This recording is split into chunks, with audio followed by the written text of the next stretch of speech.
Release किया गया उनका, उन पर जो बात कर रहे हैं वो साफ दिख रहा है। उन दर्द से उनकी हालत खराब है, उनके चलने से भी दिख रहा है। तो मैं साफ कहना चाह रहा हूं कि जो सरकार कहती थी कि यहाँ पे इमरजेंसी लगा हुआ था तो वो बहुत ही बड़ा कलंक था, उस सरकार ने खुद इमरजेंसी लगा रखा है, लेकिन यह अघोषित है। मैं अपनी इस गलती का बिल्कुल हाथ जोड़कर अपना एतराफ़ करता हूं और अपनी इस माफ़ी मांगता हूं कि आइंदा से ये गलती मुझसे नहीं होगी। मैं खुसूसन उत्तर प्रदेश के सीएम साहब से भी माफ़ी का तलबगार हूं कि मेरी ज़ात से कोई तकलीफ पहुंची है तो हमें माफ़ फरमा दें।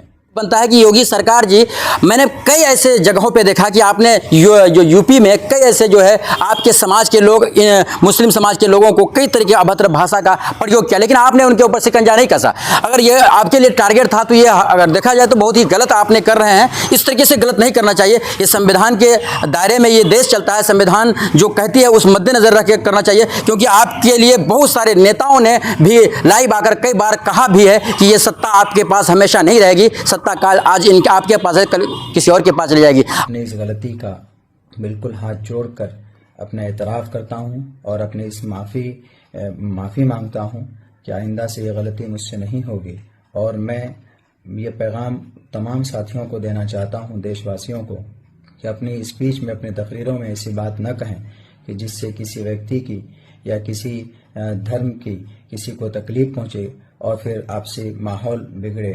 तो अपने इस जुर्म का मैं दिल की उससे माफ़ी का तलबगार हूं कि मुझसे आइंदा कभी ये गलती। से सीमांचल इलाका है ये अररिया जिला, जो कि हाट प्रखंड से अब्दुल्ला सालिम कमर चतुर्वेदी साहब को गिरफ्तार कर लिया गया और गिरफ्तार करने के बाद बहुत ही ज़्यादा उनके साथ दुर्व्यवहार किया गया। जिस तरीके से आप लोग सोशल मीडिया पे, फेसबुक, यूट्यूब पे आप लोग देखते हैं, इस तरीके से नहीं होनी चाहिए। आइए हमारे साथ इस वक्त फैसल साहब हैं, जो कि काफ़ी समाजों के हित में ही नहीं, अगर देखा जाए तो कोई भी मामले होते हैं, चाहे वो किसान ट्रैक्टर सम्मेलन हो, चाहे वो कोई भी समाजी मामला हो, ज़िला का हो, चाहे पूरे बिहार लेवल का हो, उसमें ये खड़े उतरते हैं। इनसे पूछने का प्रयास करते हैं। सर, अब्दुल्ला सालिम साहब को उठाकर लेके चला गया यहाँ से, बताया जा रहा है कि एसटीएफ की टीम द्वारा लेके गया है, लेकिन अब उनके साथ वहाँ पे बड़ा ज़्यादती हो रहा है। अगर देखा जाए तो वो लगना के चल रहे हैं और हाथ जोड़कर उनसे माफ़ी मंगवाया जाता है, हालांकि माफ़ी पहले ही मांग लिया वो, उसमें क्या कहेंगे आप?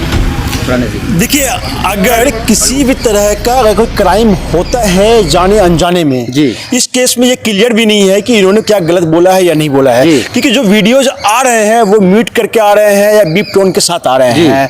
लेकिन फिर भी इंसान अगर कुछ भी करता है, अदालत को सजा देने का पूरा अधिकार है, अदालत सजा दे सकती है। लेकिन इनके केस में लग रहा है कि इनको बाइज्जत बरी ही किया जाएगा। लेकिन अदालत से पहले एक्स्ट्रा जुडिशियल पनिशमेंट देने का अधिकार किसी को भी नहीं है।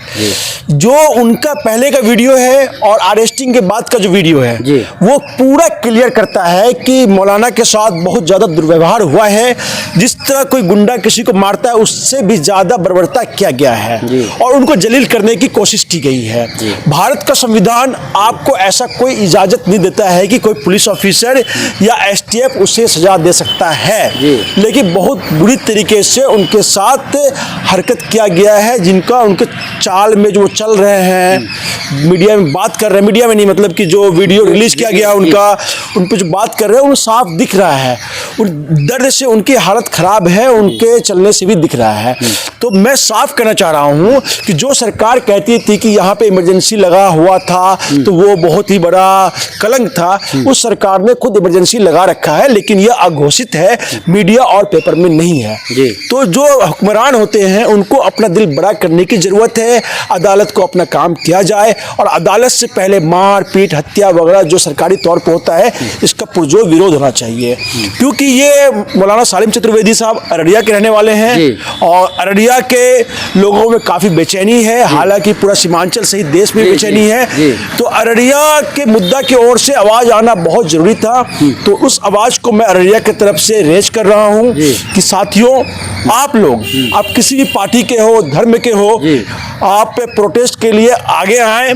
तरह तरह का प्रोटेस्ट हो, शांतिपूर्ण तरीके से ही प्रोटेस्ट होगा और मौलाना सालिम चतुर्वेदी कई ग्रंथों के जानकार रहे हैं। जी। उनकी कई बयानों में मैंने देखा है वो सर्वधर्म सम्मान की बात करते हैं, वेदों की बात करते हैं। तो पता नहीं इन सरकार को सर्वधर्म सम्मान सद्भावना वाली बात करने वाले मौलाना से या पंडित से या फिर शंकराचार्य से क्या दिक्कत हुई है जब भी ये लोग कोई बात करते हैं धर्मगुरुओं को प्रताड़ित करने का अच्छा कोशिश सर, किया उन्हें जाता जब है। उठाया गया है यहाँ से जोकीहाट के पूर्णिया के दलमालपुर गांव से उठाया गया है, क्या कोई ऐसा गाइडलाइन है जो अदर स्टेट के पुलिस या सिविल ड्रेस पे आके कोई अदर स्टेट पे बिना सूचना दिए हुए उठा सके?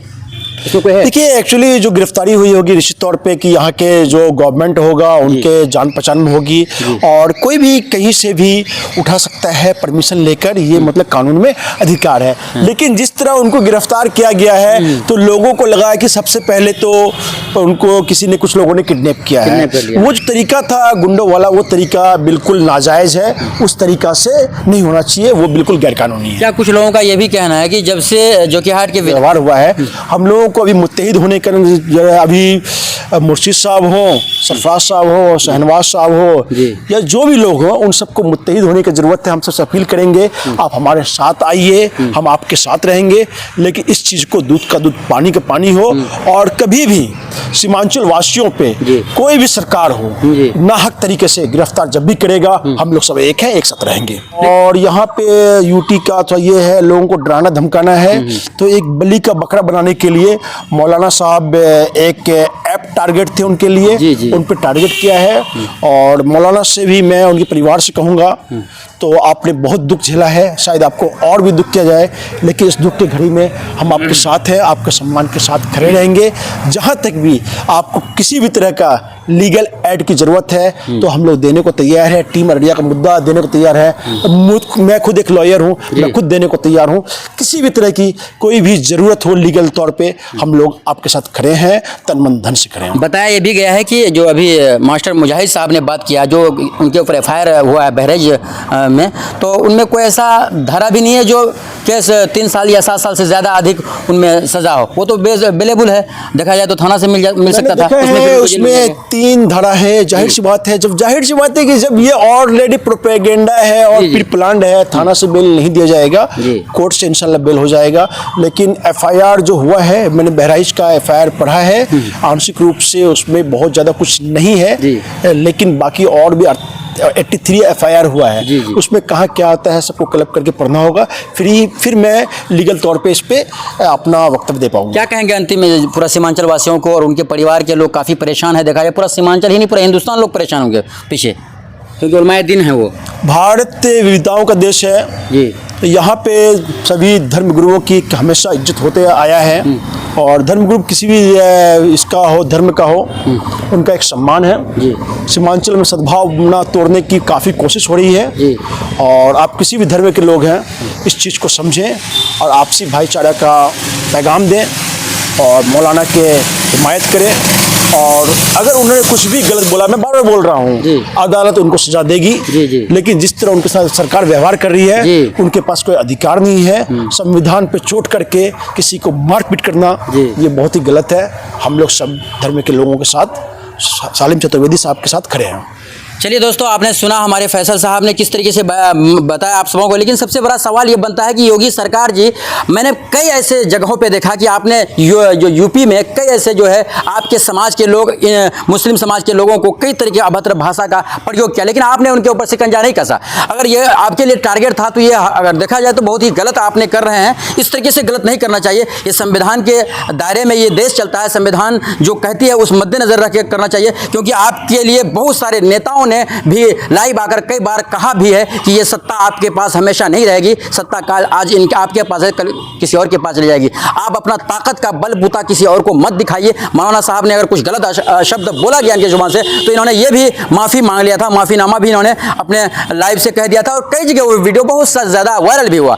उस मद्देनजर रखे मैं कोशिश ये करूँगा आपसे कि इनको जो लीगल है, आपका जो कानून है, कानून जो कहती है उनके हिसाब से कोर्ट इन्हें सजा देगी, उससे कोई दिक्कत नहीं, लेकिन मारपीट करना, अब देखिए किस तरीके से वीडियो में आप देख रहे हैं किस तरीके से चल रहे हैं, पूरा लंगड़ा लगा के चल रहे हैं इस तरीके से, और हाथ जोड़कर उन्हें माफ़ी मंगवाना, आपको क्या लग रहा है? ये चारों वेदों को पढ़े लिखे हैं, सारे ग्रंथों को पढ़कर आपको सुना सकता है। हिंदी में चाहे सुने, चाहे अरबी में सुने, चाहे संस्कृत में, चाहे ऋग्वेद में, कोई सा भी आप इनको पढ़ने के लिए दिए, पढ़ के सुना सकता है आपको। लेकिन आप ये समझिए पूरे ताकत का, आप अपने ताकत जो है आपके अंदर में, वो ताकत दिखा रहे हैं अपने पुलिस का। बाकी दोस्तों इस वीडियो को ज़्यादा से ज़्यादा शेयर कर दिए। क्या कहेंगे छोटा सा कमेंट करके ज़रूर बताइए। जय हिंद।